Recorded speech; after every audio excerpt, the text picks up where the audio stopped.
नमस्कार इंदुमती मीडिया तरफ आज खबर को आपण मानकु स्वागत।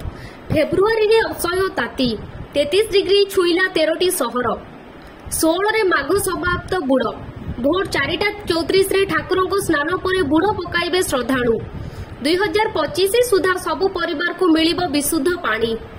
वज्रपात को प्राकृतिक विपर्यय घोषणा करा जाऊ राज्यसभा रे मानस मंगराज को दाबी।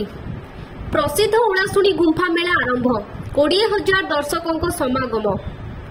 रिल्स निशा पानी रे खसी पड़िले दुई युवती जीवन बंचाइले दुई ड्राइवर। ओडिशा आदर्श विद्यालय प्रवेशिका फल प्रकाशित 29 टंकारे मिलिबो चाउल। आरंभ हेला Bharat rice brand. Commissionerate police रो स्पेशल ड्राइव मद पी गाड़ी चलाइले फाइन नुह सीधा गिरफ। देवव्रत को मिलिबो 10म जगदीश कथा सम्मान। प्रज्ञा प्रवर्तिका को जगदीश युव सम्मान। भारत जोड़ो न्याय यात्रा पाई सुंदरगढ़ जिले में राहुल गांधी को 2 दिनिया रहणी कार्यक्रम। भुवनेश्वर अयोध्या को गड़िला स्पेशल ट्रेन। आस्था स्पेशल रे अयोध्या गले 1400 राम भक्त।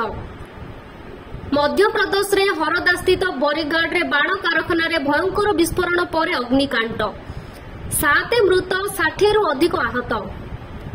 1643 किमी भारत म्यांमार सीमारे लागिबो बाड़ अमित शाह सूचना देइछंती। एहिपरि नुआ नुआ वीडियो देखिबा पाई एही चैनल को सब्सक्राइब करंतु।